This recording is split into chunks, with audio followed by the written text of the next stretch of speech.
Sejam todos bem-vindos ao canal Refletindo sobre a Palavra. Nós estamos nessa oportunidade estudando mais uma vez a lição da Escola Sabatina de Adolescentes, que tem por título Fé Notável. Hoje nós vamos estudar sobre a fé, sobre o aspecto da fé, qual a fé que agrada a Deus, né? Então nós vamos estudar aqui, vamos conhecer uma pessoa que conheceu essa verdade a respeito da fé e da graça, né, na pessoa de Jesus Cristo. Antes da gente começar, gostaria de pedir a vocês que continuem movimentando esse canal através dos likes, através do compartilhamento e através também das visualizações, né? Que vocês possam aí, se tiverem gostado do conteúdo, posso deixar o seu like. Também posso deixar os seus comentários, o que vocês aprenderam através do estudo dessa lição, que nós vamos passar aqui alguns versículos e vocês podem comentar em cima desses versículos. Mas antes da gente estudar, vamos fazer uma breve oração. Senhor amado, Deus Todo-Poderoso, o Senhor deixou vários versículos para nós falando sobre a fé. E nós nesse momento, meu Deus, queremos crescer na fé e na graça para que possamos, meu Deus, te agradar. Pois o Senhor mesmo disse que sem fé é impossível agradar ao Senhor. E o Senhor também disse que a fé verdadeira, ela se reflete através das obras. Então nos ajuda a ter a fé que te agrada, a fé verdadeira. Muito obrigado por essa oportunidade, que o Espírito Santo possa nos iluminar neste momento e sempre. É o que nós te rogamos, em nome do nosso Senhor justo. Amém. E o versículo está no livro de Romanos 1,17 e fala assim: porque a justiça de Deus se revela no evangelho de fé em fé, como está escrito, o justo viverá por fé. Então a gente percebe aqui que ele diz de fé em fé. É interessante, né, ele falar isso. E diz também que o justo viverá por fé, né? Então, no decorrer da lição, nós vamos entender o que o apóstolo Paulo está falando sobre essa fé. Quando a gente vê assim, que ele diz assim, de fé em fé, a gente dá assim a entender que Paulo, ele está querendo dizer que é como se fosse um degrau. Não é uma coisa que você, tenho fé. Eu acredito em Deus, pronto, tenho fé. Não é isso, né? A gente descobre aqui que é algo que vai crescendo, que vai aprimorando dia após dia, ou seja, de fé em fé. Até porque a palavra do Senhor diz que a fé é isso, é você crer em coisas, né? Ter certeza de coisas que você não pode ver. Então, é justamente isso que a fé que agrada a Deus. É você dar um passo em direção a coisas que você não pode ver, mas que você tem certeza que existe e que você está caminhando na direção correta. Aqui na parte de sábado vem contando uma das histórias que eu gosto muito de refletir, que foi justamente a história quando Lutero estava passando ali pelaquela perseguição sobre a fé. Olha, aqui já diz tudo essa história, né? Porque Lutero, ele tinha uma crença, ele tinha um ensinamento, né? Mas aí Lutero, estudando a palavra, as escrituras, Lutero viu que não, tinha algo mais. Então a gente vê que é um degrau, que o degrau da fé é esse, é caminhar para o alto, para as coisas do alto. E assim Lutero foi fazendo. Então quando ele se deparou com essa verdade que o Espírito Santo revelara a ele, porque ele era um homem oprimido, achava que tinha que pagar indulgências, achava que tinha que se castigar, para que os seus entes queridos que haviam morrido não tivessem ali torturas, né, no purgatório, no inferno, como ele acreditava, né? Ele tinha esse ato que era ensinado, né, de se autocastigar, né, para que o outro que tinha morrido alcançasse, né, a graça do Senhor. Mas um dia Lutero ele encontrou na palavra que Jesus, ele já havia feito todo o pagamento, não precisava pagamento de indulgências, não precisava ele se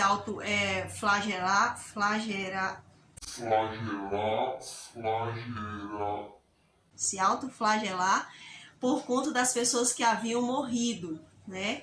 Então Lutero encontrou essa verdade de descansar no Senhor, de que quando ele viesse, né, de que quando o Senhor viesse, ele iria dar a sentença a cada um de acordo com o que cada um havia feito. Então, não era pelos esforços de Lutero, era pelos esforços do Senhor, que havia morrido ali na cruz simbolizando ali o ato do pagamento, né, do pecado de todo aquele que viesse a crer nele. Então foi aberta as portas da graça para todo o que quisesse, né?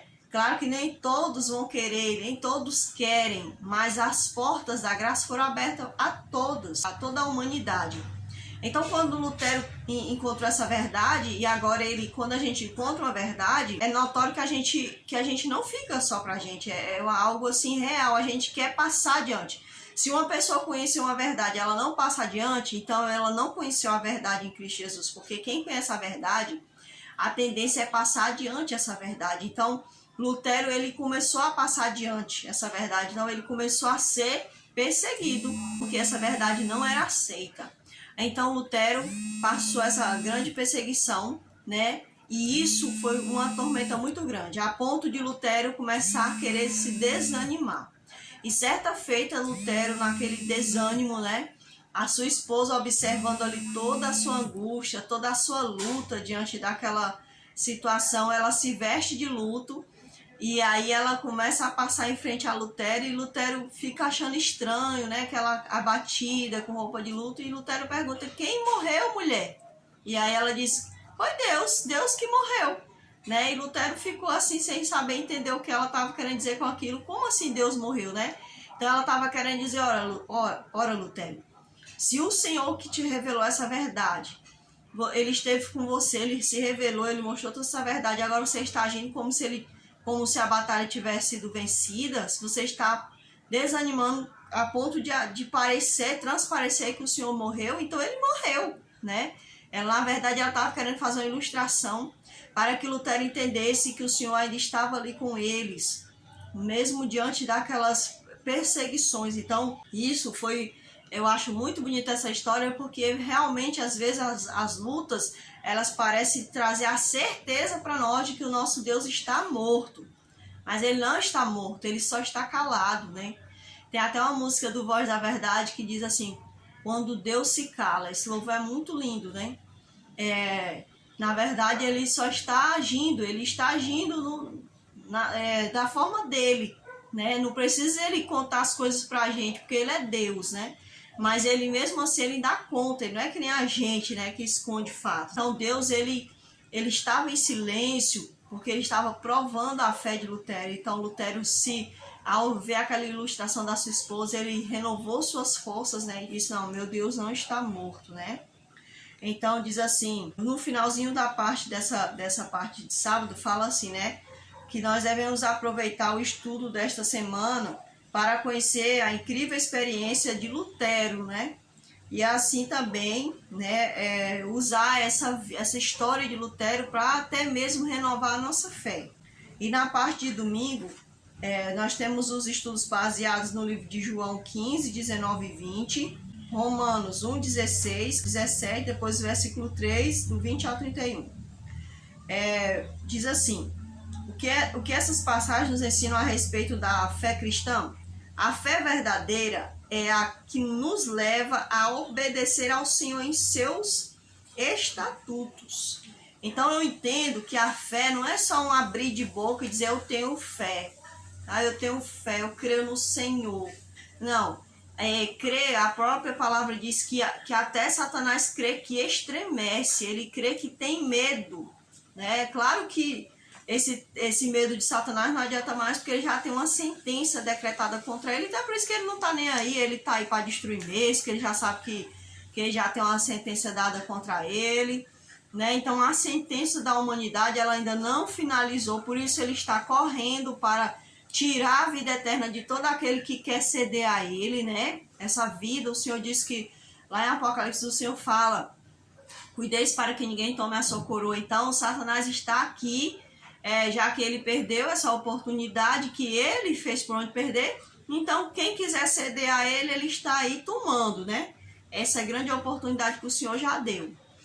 Então, a fé verdadeira, ela é aquela fé que nos faz obedecer. Tem até um texto da Bíblia lindo que vai contar isso para nós, né? Por isso que eu digo, existe coisas dentro da palavra que é para quem tem fé verdadeira. Só segue quem tem a fé verdadeira. Por que tem gente que fica implicando com o Senhor, dizendo que as coisas já passaram, porque eles não têm fé. Se eles tivessem fé, simplesmente eles obedeceriam. Agora tem coisas que não são mais exigidas, que não existem mais, e eles estão aí obedecendo, né? Ou até mesmo coisas que os homens colocaram. Diz assim: o que essas passagens nos ensinam sobre a experiência da salvação? A salvação é uma pessoa, com a qual nos relacionamos e queremos obedecer verdadeiramente. Então a salvação, ela não é um ato, ela é uma pessoa, e a pessoa de Jesus Cristo, ele é a salvação. Ele diz: eu sou o caminho, a verdade e a vida. Em outra passagem ele diz: eu sou a vida eterna. Vocês devem examinar as escrituras porque vocês julgam ter nelas a vida eterna. Ou seja, sou eu a vida eterna. Então o Senhor, a salvação é uma pessoa, é Jesus Cristo. Então, essas passagens, elas estão nos ensinando que a fé verdadeira, ela vem pela comunhão, pelo ato de comunhão diária, constante, com uma pessoa, né? Quando eu me relaciono com essa pessoa, eu entendo o que essa pessoa é, quem ele é, como eu vou agradá-lo, porque se você tem um amigo, você tem aquele amigo, você preza aquele amigo, aí você vai trazer aquele amigo para sua casa, você vai querer ajeitar a sua casa, vai querer ajeitar o alimento que é mais agradável ao seu amigo.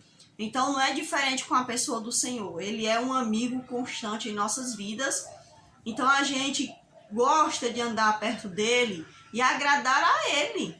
Ora, se ele é um amigo, todo amigo se agrada. Se a pessoa não procura agradar um amigo, é porque não é amigo, né?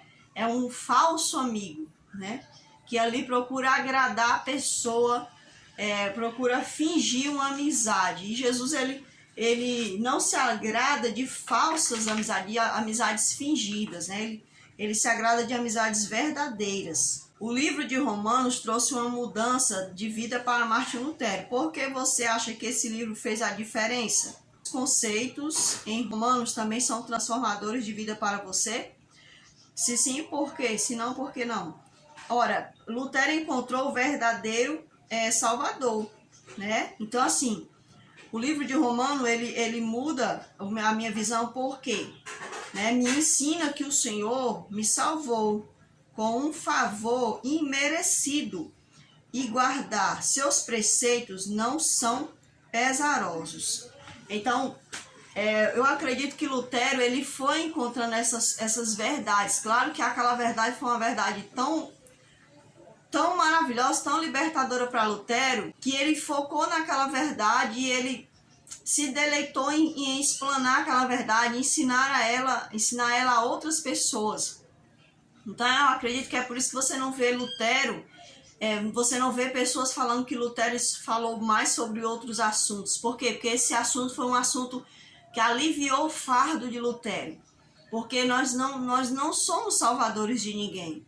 Por mais que a gente faça qualquer coisa, a gente nunca vai salvar ninguém. Então, quando Lutero encontrou essa verdade, aquilo foi algo libertador.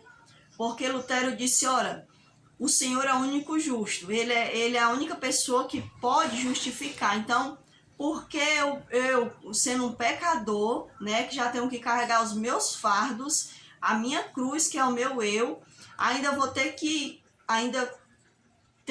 achar que eu tenho a capacidade de salvar a outro? Não, meu Senhor é que vai cuidar disso por mim, porque Ele é quem cuida de mim, né? Então a gente vê aí que Lutero, ele encontrou essa verdade, se deleitou nela, e claro, ele fez amplos estudos sobre a graça, né? Então, por isso que hoje em dia as pessoas, elas confundem muito. Ela diz: não, a graça é o suficiente. Por quê? Porque elas focam só no estudo de Lutero, elas não se aprofundam nas outras partes da Bíblia, né? Até mesmo, né, deixando assim como se o ensino de Lutero fosse errado, né? Porque não é errado. Não houve nada de errado no estudo de Lutero. O errado é nós não nos deleitarmos, passar mais tempo examinando as escrituras para conhecer toda a verdade.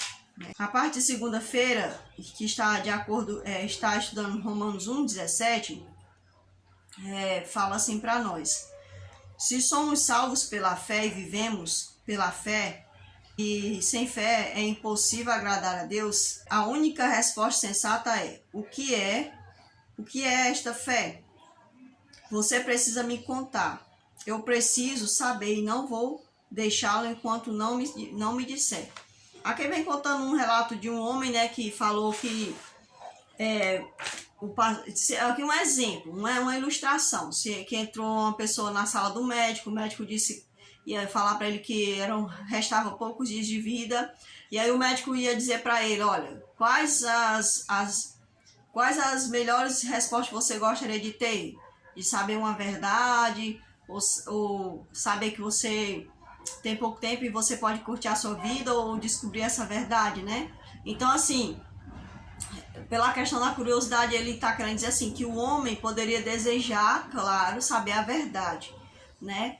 Então, assim, quando você conhece algo, você descobre que há algo a mais na palavra, o certo é você querer saber essa verdade. Eu estava até assistindo uma história de dois gêmeos, né? Que, assim, fala um pouco sobre essa questão de verdade, né? É uma outra história, mas que fala um pouco sobre a verdade em si. Sobre essa questão de você bisbilhotar um fato da sua vida, né? Então, esses dois gêmeos, um deles perdeu a memória. Ele perdeu a memória, só que algo incrível aconteceu, porque quando ele ficou ali em coma algum tempo, né? E quando ele abriu os olhos, ele não lembrava de nada, de muitas coisas. Aliás, ele não lembrava de nada, de muitas coisas além do seu irmão gêmeo. Ele só lembrou do irmão gêmeo dele. Quando ele abriu o olho, ele sabia que aquele era o irmão dele, né? Ele conheceu o irmão dele logo de cara ali perto da sua cama, mas coisas do passado dele, ele esqueceu de tudo. Então, ele começou a perguntar ao irmão dele o que tinha acontecido, como é que era a história da vida deles. E o irmão dele começou a contar fatos para ele que não eram reais, né? Ele disse assim, já que meu irmão está desmemorizado, eu vou agora contar coisas para ele que não são reais. Mas o irmão dele não fez aquilo por maldade. O irmão dele fez aquilo porque ele pensou que estava protegendo o irmão dele. Por exemplo, eles tinham vivido uma vida terrível, né? A mãe dele havia abusado deles dois, né? Não na questão de espancamento, né? Mas em outro tipo de abuso, né? Então, a mãe deles, a própria mãe, havia abusado deles dois enquanto eles eram crianças. Até os 14 anos de idade, ela abusava deles, né?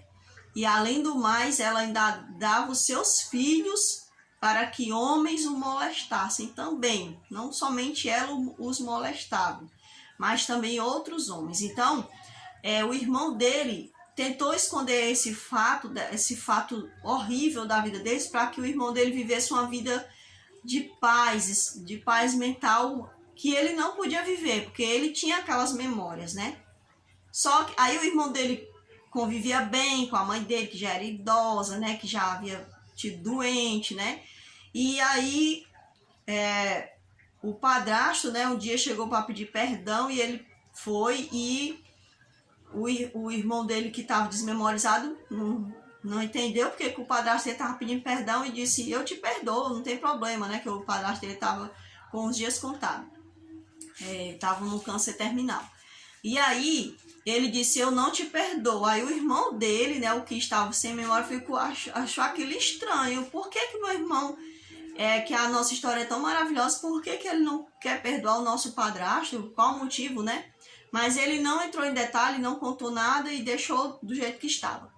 Só que com o passar do tempo a mãe dele morreu, e aí eles tiveram que entrar na casa onde ela morava, né? A casa muito rica, porque eles eram muito ricos, só que eles não viviam nessa riqueza, só a mãe e quem convivia com ela, né? E aí, numa dessas entradas da casa, que eles foram ajeitar as coisas, né? Se livrar das coisas ali, para poder talvez até mesmo vender a casa, né? E ali o irmão que estava sem memória, né? Achou ali algumas coisas que veio a verdade sobre o passado. Então, aquele homem, né, já homem, agora ele toma um susto quando vê ali fotos reais que ela tirava deles, né, no momento ali em que eles eram abusados. Então, ele tomou um susto muito grande, foi um impacto muito grande, E aquilo dali foi um choque muito grande para ele. Ele perguntou ao irmão o que significava aquilo, se era aquilo que ele estava vendo na foto. O irmão foi e disse: meu irmão, é isso, né? Ele não podia mais esconder a verdade, né? Então ele disse, aí ele agora entende que existe uma história cruel por detrás daquela história que o irmão havia contado, que o irmão tentou livrar ele daquela história terrível, né? Mas toda a verdade vem à tona um dia, né? Então, ele escreve um livro, né? Esse rapaz, onde o nome do livro é... Esse rapaz não, um homem já, né? Ele diz, conte-me a história verdadeira, se eu não me engano, o nome do livro.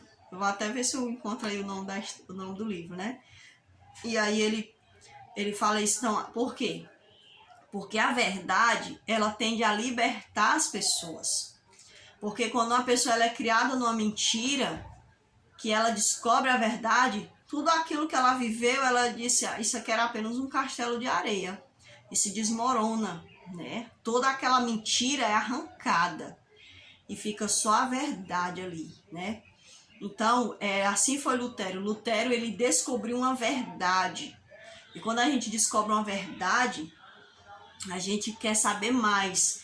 E é como aqui está falando na parte de segunda-feira. Se você tivesse a oportunidade de saber algo, você não ia ficar com o desejo de saber a verdade, né? Então, assim, o certo, o natural é a gente querer descobrir a verdade sobre fatos. Eu achei muito interessante isso, essa história que eu assisti desses jovens, porque foi justamente algo que bateu muito com o que nós havíamos passado esses dias, né? Eu e meu esposo.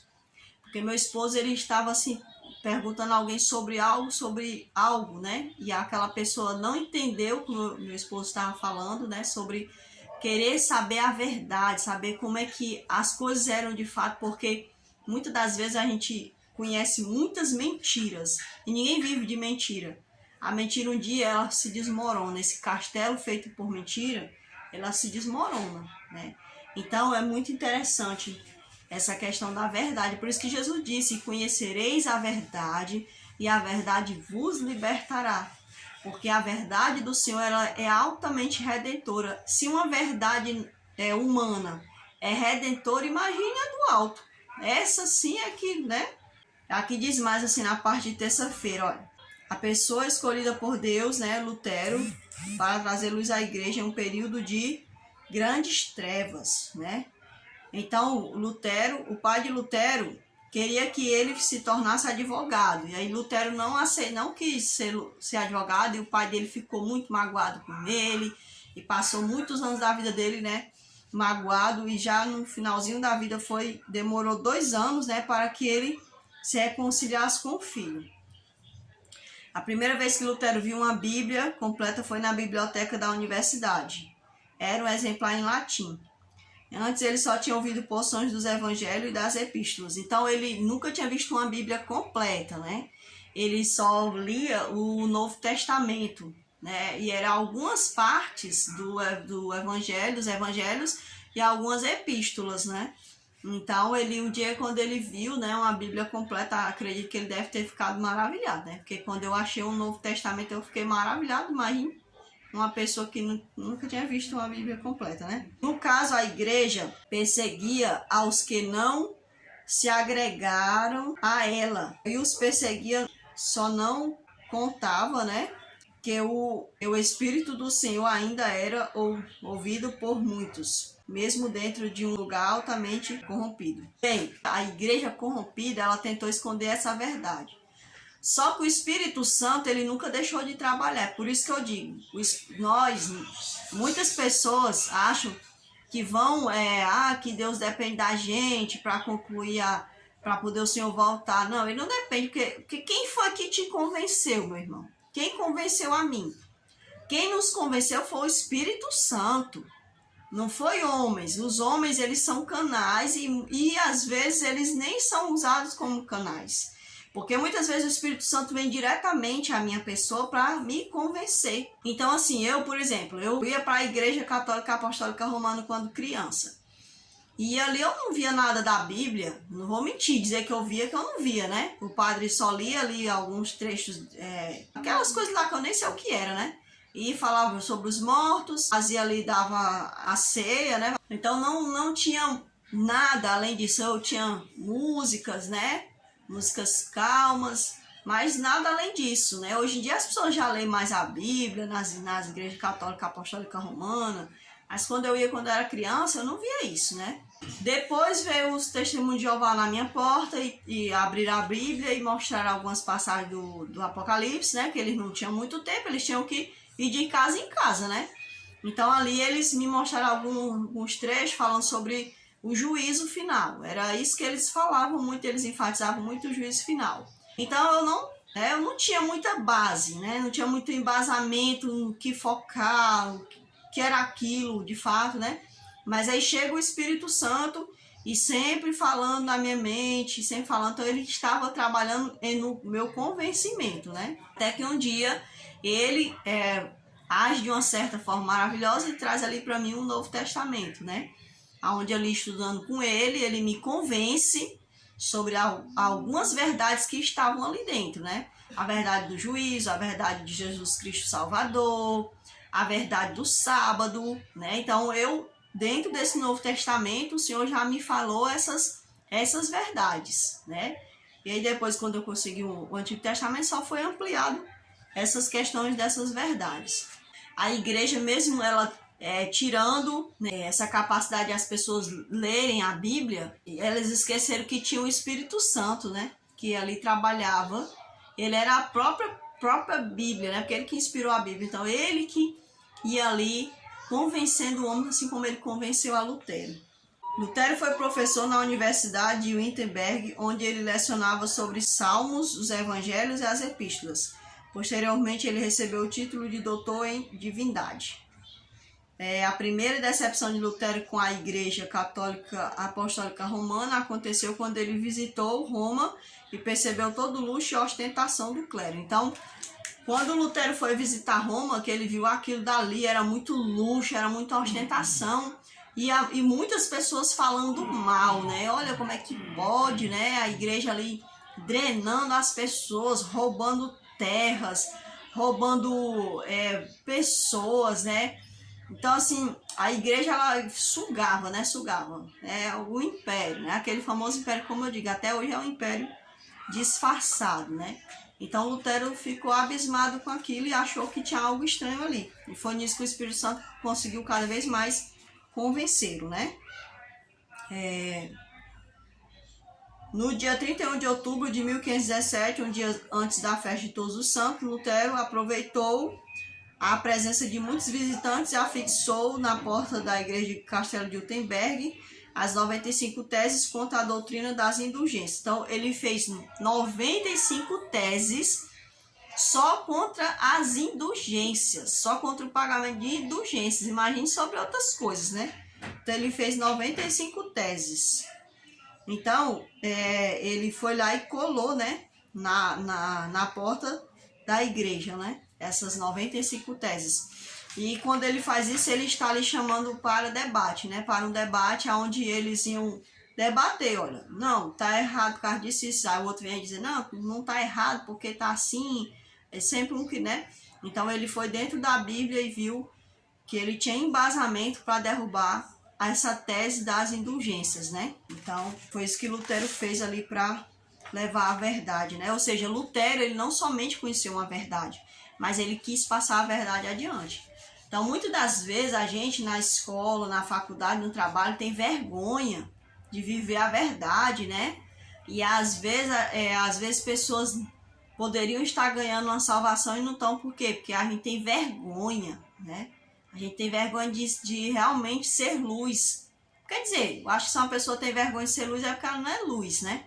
Se uma pessoa conhece uma verdade e ela tem vergonha, ela não está vivendo a verdade, ela só conheceu, mas ela não reconhece aquela verdade, porque ela não quer viver aquela verdade e nem tampouco quer passar adiante. Ou seja, se acovardou. Aqui nos livros de Abacuque 2:4, Atos 3:19 e Hebreus 12, do 1 ao 3, a gente vem falando aqui que a fé, ela envolve convertimento, né?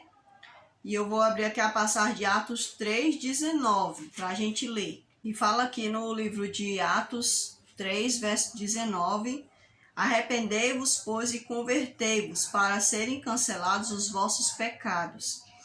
Então, aqui diz que para que os pecados sejam cancelados, é necessário que antes devamos nos arrepender e também nos converter, né?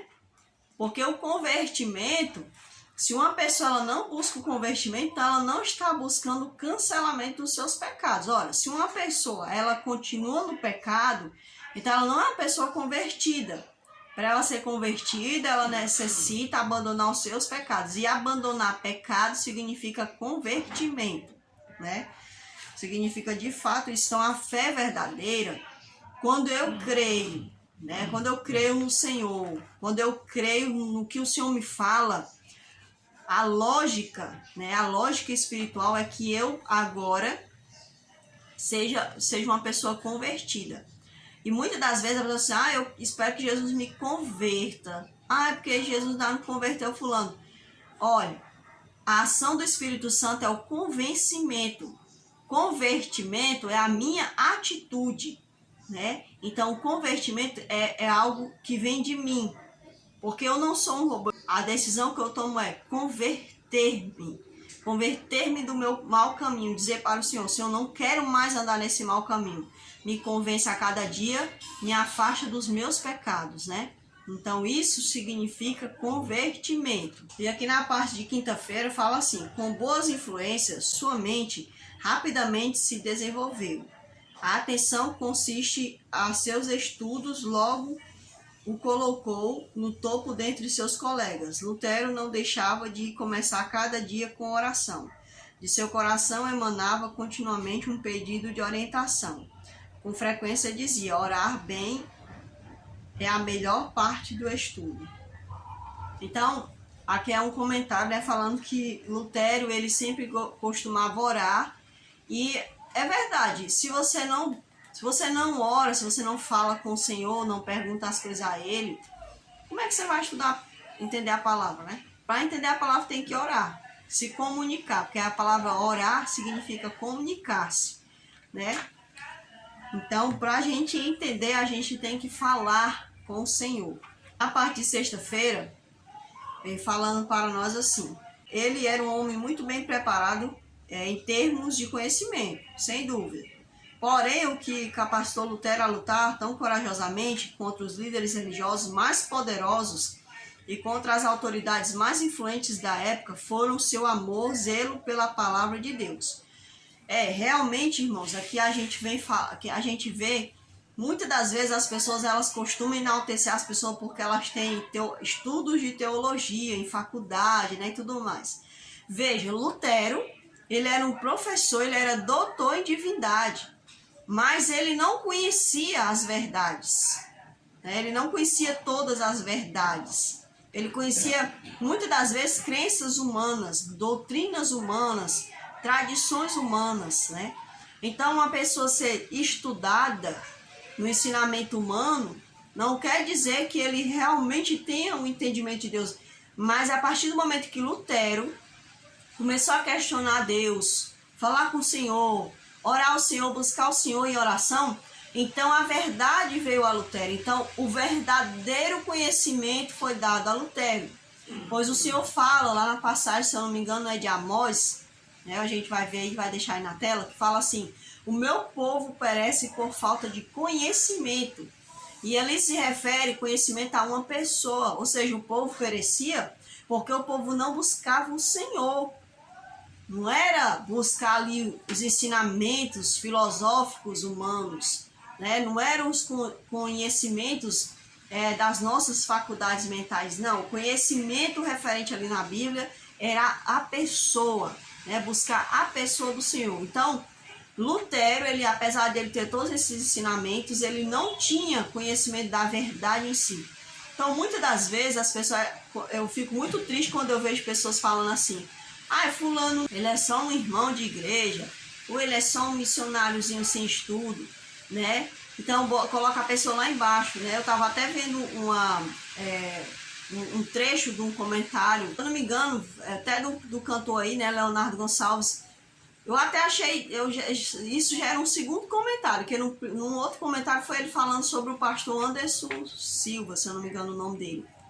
Falando, menosprezando ali esse pastor, né? Porque ele tinha vindo de famílias de pastores e tudo mais, com estudo. Então eu fiquei muito triste com isso, né? Com essas palavras desse irmão, né? Palavras de pessoas que não têm o verdadeiro conhecimento do Senhor. Porque o mesmo Deus que chamou Salomão, a quem Deus disse que era o homem mais sábio do mundo, esse mesmo Deus, que aliás ele não era só sábio, aqui eu vou frisar a questão da inteligência de Salomão, não vou frisar a sabedoria. Vou frisar aqui o conhecimento humano que Salomão tinha, que a palavra do Senhor diz que as pessoas chegavam a Salomão e ele falava tudo para aquelas pessoas, não tinha nada que Salomão não explicasse para aquelas pessoas, seja fosse sobre astrologia, sobre alimentos, sobre tudo, né? Então, astrologia ou astronomia, eu vou ver qual dos dois, que eu sempre me confundo, né? Então, não tinha nada que Salomão não conhecesse, ele era uma pessoa altamente intelectual, ele tinha conhecimento sobre as coisas, né? Então, a sabedoria já é outro assunto, que era quando ele era temente a Deus, né? Que a partir do momento que ele começou a pecar contra Deus, ele parou de ser temente. Então, estou frisando aqui a parte intelectual humana. E aí esse mesmo Deus que chamou esse homem tão intelectual, que era Salomão, foi o mesmo Deus que chamou Amós. Amós disse, Senhor, não passe de um boiadeiro, Senhor. Né? E esse mesmo Deus chamou o pai de Salomão, que era Davi, um simples pastor, digamos assim, né? Uma pessoa que ficava ali cuidando de um rebanhozinho de ovelhas. Então, meus irmãos, muitas das vezes as pessoas, elas têm essa tendência, né? Vou até fazer um vídeo aí falando sobre isso, né? Sobre um vídeo que uma pessoa colocou. E vocês vão saber mais sobre o conteúdo desse vídeo. Então, assim, as pessoas, elas têm essa tendência de achar que é o conhecimento intelectual que faz a diferença. Porque os patrícios da igreja, porque o irmão fulano de tal que disse isso, por isso a Bíblia tem que ser colocada de escanteio. Não. Existe alguém, que nos dá o verdadeiro conhecimento, que é o Senhor. Aqui fala mais assim, às vezes achamos que somos robôs ou objetos de descarte do Senhor, que ele usa quando quer, né? E em determinado tempo.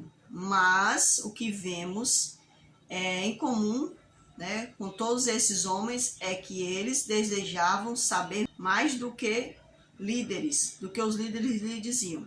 E descobriram o verdadeiro Senhor de suas vidas. Ou seja, muitas das vezes, pessoas, elas se limitam a chegar numa denominação, ouvir um sermão, vai para casa e pronto, tá tudo ok. Eles não se sentam, não perguntam durante o dia, Senhor, me tira essa dúvida, Senhor, o que está querendo dizer esse versículo da Bíblia? Então eles não bisbilhotam, né, as coisas com o Senhor, não examinam, não esmiuçam as coisas. E eles se contentam com aquilo que é passado para eles, né? E vão engolindo, então eles são modelados pelos homens, né? Eles são pessoas que transparecem o que o seu líder é, e não o que o Senhor é. Então, muitas das vezes, a gente vê que homens do passado, eles não se contentaram. Eles quiseram mais e mais e mais. Então, hoje em dia, eu até acho isso estranho, né? Muitas pessoas vão até comentar e deixar comentários contrários a essa visão. Mas, muitas vezes, as pessoas, elas hoje em dia, elas fazem assim. Eu só vou fazer isso se o espírito de profecia disser, ou se a Bíblia... Às vezes, o espírito de profecia está mais acima do que a própria Bíblia. Né? Então, se o espírito de profecia disser, eu faço. Se o espírito de profecia... Quer dizer, o Espírito Santo não existe mais para eles. São pessoas que se acomodaram. Aí outros querem corrigir os irmãos, aí dizem assim, olha, o espírito de profecia diz isso, isso e isso. Eles não sabem mais buscar, né, o Senhor. Né? Olha, vamos orar aqui. Não. Vamos ver aqui na Bíblia. Não, eles vão lá no Espírito. Se o espírito de profecia disser aquilo, né?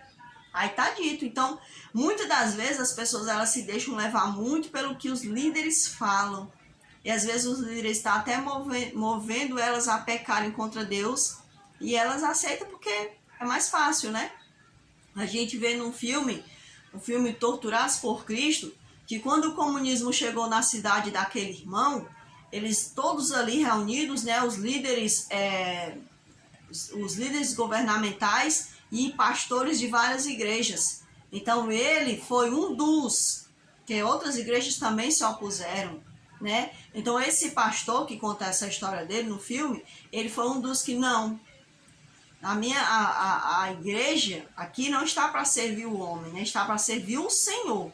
Eu não vou deixar que coloquem isso dentro da igreja, eu não vou deixar que façam assim, assim, assado. Ah, você não vai deixar, não. Porque a igreja é do Senhor.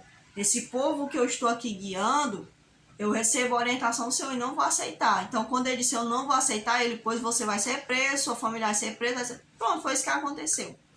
Então, muitas das vezes, muitos líderes, né, para não perder posição, para não morrer, né, vai lá e aceita, né? E aí tem muitos irmãozinhos que não têm uma fé verdadeira, aí diz, não, meu líder está certo, ele está fazendo isso, né? O meu líder aceita isso, aceita aquilo, o líder vai dizer, ah, você tem que fazer isso, olha, você tem que fazer isso. Por que o líder diz isso? Porque senão o irmão perde isso, né? O irmão perde o trabalho, o líder não quer perder que o membro da igreja perca seu trabalho. Porque se o irmão da igreja perder o trabalho, ele perde o dízimo, perde a oferta. Então ele não está vendo o irmão muitas das vezes como alguém importante para Deus, né? Então, esses irmãos aqui, eles viveram a fé verdadeira. Né? Eles não se detiveram só no que os líderes falaram para ele. Não, eles perguntaram as coisas a Deus. E é isso que Deus quer, irmão. Por isso que Paulo diz, é de fé em fé. É andando na fé. É bisbilhotando as verdades bíblicas. Então, meus irmãos, fala assim, né? Que aqueles que apresentam a verdade para este tempo não devem esperar ser recebidos de maneira mais favorável que os primeiros reformadores, né? Os primeiros cristãos, primitivos. O grande conflito entre a verdade e o erro, entre Cristo e Satanás, se intensificará até o fim da história deste mundo. Então, nós não deveremos esperar coisas além disso, né? Se a pessoa está esperando algo menos, então é porque não entendeu o que é a vida do cristão, né? Certamente esta é a razão porque existem tantas vidas superficiais. Muitas conversas, mas pouca obediência. São poucos os que estão preparados para ser como o pinheiro no topo da montanha, sozinho ao vento para Deus. Palavras de amigo kármica. Olha só, essa pessoa escreveu aqui que muitas pessoas têm palavras bonitas, mas na hora de obedecer mesmo, aí o negócio pega, né? Muitos não querem ser como o pinheiro, sozinho no topo da montanha. E a vida, muitas das vezes, quando a gente é cristão, até mesmo no meio cristão, você vai encontrar pessoas que não, que história é essa? Eu não vou passar por Jesus, é o meu Senhor, Ele vai cuidar de mim, né? E a frase que diz aqui nessa outra parte, ele fala assim, ó, o Senhor é o meu pastor, está escrito em muito mais lápides que em vidas. Dallas Willard, ou seja, Dallas, né, que ele descreve que muitas pessoas, quando estavam em vidas, né, muitos de nós vivos, nós não temos a verdadeira fé para dizer assim, o Senhor é meu pastor. Eu vou perder esse emprego? O Senhor é meu pastor. Falando nisso até mesmo, né? Uma vez um ex-supervisor do meu esposo falou para ele, né? Peça um emprego ao seu pastor, já que você quer guardar o sábado, né? E aí ele zombando do meu esposo, né? Como se o pastor fosse arranjar algo pro meu esposo, né? E aí um dia meu esposo conseguiu outro emprego. E aí a gente disse assim, realmente, o Senhor é meu pastor, né? Porque existia um pastor verdadeiro. Ele estava se referindo ao homem, mas nós estamos crendo no Senhor verdadeiro, o pastor verdadeiro, que é o Senhor Jesus, né? Muitas vidas não existe essa verdade, né? Enquanto as pessoas estão vivas, né? Então, meus irmãos, eu espero que cada um de nós possamos viver a fé verdadeira, né? Dia após dia, como disse Paulo, assim crescer cada vez mais, né? Nos preparando para o juízo final do Senhor, que não está muito longe, está mais perto do que a gente pode imaginar. Então, que vocês possam se deleitar nessas palavras dessa lição, aonde fala para nós que a nossa fé é dia após dia e que nós vamos viver pela fé, né? O justo, ou seja, a pessoa justificada pelo sangue do Senhor Jesus, ele viverá pela fé. Então vamos orar nesse momento e agradecer ao Senhor por essa rica oportunidade que Ele está nos dando. Amado Deus, eterno Pai, queremos te pedir, Senhor, que nos ensine a viver pela fé. A fé que salva, a fé verdadeira. Nos ajuda, Senhor, amplia nossa visão, fala o nosso coração, seja conosco, Senhor. Pois eu sei que o Senhor é verdadeiro, é justo, é real. Muitas das vezes não parece estar presente, né? Mas essa é a nossa fé, que nos deduz assim uma fé que ainda não é trabalhada. Mas eu sei que o Senhor é real, o Senhor pode nos tocar. E pelos olhos da fé também podemos tocar ao Senhor. Quando a gente vê a tua ação em nossas vidas, Senhor. Nos perdoa, alcance nossos corações e alcance corações através de nós, Senhor Jesus. Nos ajuda nas nossas lutas, nos torna vitoriosos para Ti. É o que eu te peço em nome de Jesus Cristo. Amém, Senhor. Até o próximo estudo, se assim o Senhor permitir, se Ele não voltar, porque muito melhor será o Senhor voltando, né? Que nós possamos estar preparados caso isso aconteça. Em nome de Jesus Cristo, agradeço a todos e até a próxima lição.